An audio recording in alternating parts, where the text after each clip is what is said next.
सरस्वती जी का जो है जन्म दिवस है।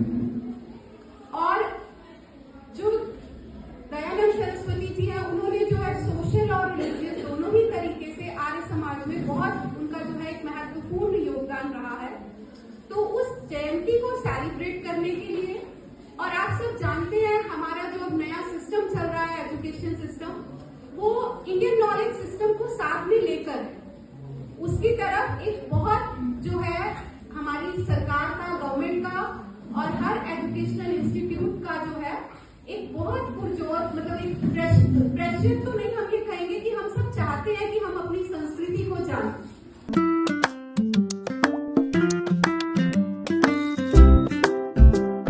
तो वैदिक जो है आप देखते होंगे स्कूल में भी आजकल छोटे ब्रदर सिस्टर या नेबर में पढ़ते हैं, तो वैदिक जो मैथमेटिक्स है उसका आजकल बहुत उसके अंदर देखते हो आपका स्कूल में क्लासेस लगती हैं एक्स्ट्रा या है, क्योंकि उसकी जो है बहुत वैल्यू है। आप लोगों का जो मैथ्स है वो बेस के अंदर स्ट्रॉन्ग नहीं है जितना पहले के बच्चों में होता था। ठीक है, आप ऊपर से आजकल जो है स्कूल्स में भी इतना ध्यान नहीं देते हैं फाउंडेशन की तरफ, तो मोस्टली ऊपर से पढ़ाकर और वही एग्जाम्पल जैसे क्वेश्चंस आ जाते हैं। लेकिन हमारे टाइम में पहले जो टीचर्स थे वो इतनी अच्छी ट्रिक्स बताते थे कि जो क्वेश्चन आप 10 मिनट में करते हो उसको हम 2-3 मिनट में सॉल्व कर लेते थे। आजकल भी अगर अब स्कूल गोइंग बच्चों को देखें तो उन्हें टेबल्स पहाड़ी दुनिया आप कहते हो याद नहीं होते। अगर हमसे आज भी सुने तो हमें याद होते हैं, लेकिन आज के बच्चे एकदम से कैलकुलेशन करनी है तो कैलकुलेटर देखते हैं। ठीक है,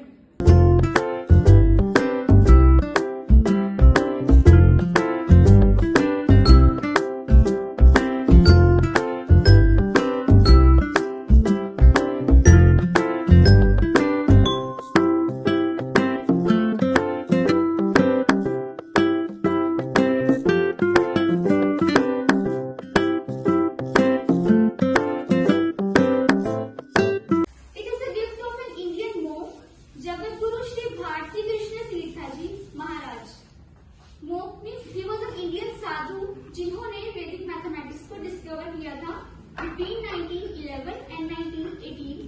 He was an exceptionally brilliant child. उनकी ट्रू और फर्स्ट पोजीशन रही थी whether in school, UG और PG. उन्होंने अपना BA and MA कंप्लीट किया एंड उनका मैथ में बहुत इंटरेस्ट था। आफ्टर कंप्लीटिंग हिज एजुकेशन उनको ना साइंस बहुत ज्यादा पसंद था, तो he used to go to forest to meditate over these subjects. He deeply pondered over mathematics and जैसे कहते हैं उनका स्पिरिचुअल कनेक्शन था, तो उनके माइंड में ऑटोमेटिकली फॉर्मूलाज आए। हम कहते हैं ना थ्योरम्स हैं, कोई भी उसके प्रूफ्स किए, डिडक्शन किए, बट ऐसा नहीं था। उन्होंने जब मेडिटेशन की, by deep intuitive meditation he discovered these formulas और sutras. He found 16 sutras and 13 sub sutras in the Vedas and these are the parts of Atharvaveda. हमें पता है हमारे 4 वेद होते हैं, कौन कौन से? ऋग्वेद, सामवेद, यजुर्वेद एंड अथर्ववेद। एक आदि के पूर्व में, ठीक है, एक आदि का मतलब होता है एक आगे, ये संस्कृत का वर्ड है। एक आदि मीन्स एक आगे, one more than the previous one. अभी देखेंगे कि क्यों इसका नाम एक आदि मीन है। ठीक है, it is used to find the squares of all the numbers that end with 5। कोई भी नंबर है उसका यूनिट डिजिट सपोज 5 है and you want to find its square. Square पता नहीं क्या होता है ना? जैसे 5 into 5 यानी खुद को ही मल्टीप्लाई करना 2 बार, है ना? इसके अंदर करना क्या होगा, ध्यान से सोचो एक बारी कि जो भी नंबर 5 से एंड होते हैं ना, उनका स्क्वायर हमेशा 25 से एंड होता है। जैसे 5 देख लो, 525। 15 का स्क्वायर 225, इट एंड्स विद 25। वैसे जिसके भी देखोगे ना हमेशा 25 से एंड होगा। तो अगर कोई भी नंबर दे दिया जाए जिसका हमें स्क्वायर निकालना है एंड इट एंड्स विद 5, 25 तो आएगा ही आएगा एंड में। ठीक है, ठीक है। एक बात देखो, जो 11 का स्क्वायर होता है वो क्या होता है?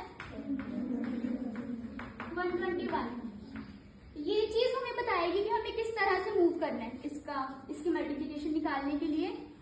ये कहता है कि पहले तो ना एक की मल्टीप्लिकेशन करो। 1 लिखा है ना, तो इसका मतलब एक मल्टीप्लिकेशन करनी है। कैसे करेंगे? वर्टिकली मल्टीप्लाई कर देंगे इन दोनों को। ओके, क्या होगा? 2। फिर ये कहता है कि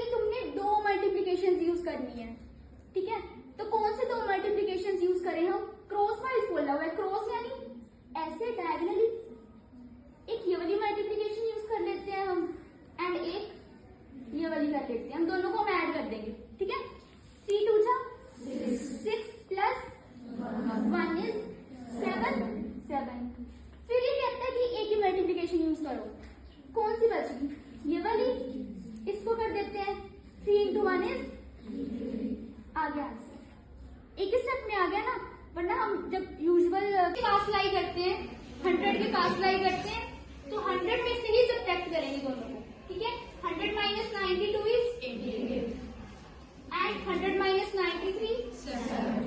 दोनों को मल्टीप्लाई करेंगे 56।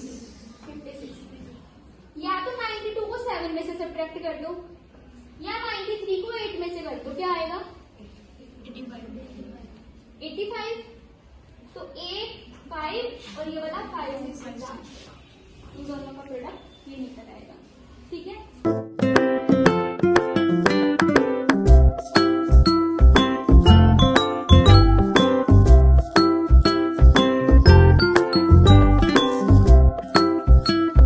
लॉजिकल रीजनिंग होनी चाहिए।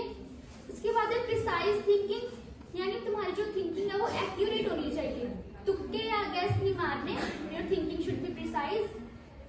क्या करियर ऑप्शंस है आफ्टर परस्यूइंग मैथ्स?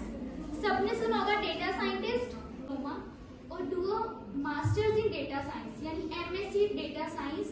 काफी सारी आईआईटीज हैं जो हमें ये वाला कोर्स आजकल दे रही है मास्टर्स इन डेटा साइंस का। तुम उनकी वेबसाइट चेक कर सकते हो। इसकी एवरेज सैलरी पे मत जाना, it can be in crore also अगर तुम्हें अच्छे data. You can become a PO, bank PO, marketing officer, financial analyst, account manager. होने का चाहिए बैचलर्स डिग्री। एंड जो जिन कंप्यूटर्स पे आजकल हम काम करते हैं ना, उसके अंदर सारी इंफॉर्मेशन बिट्स की फॉर्म में स्टोर होती है ना?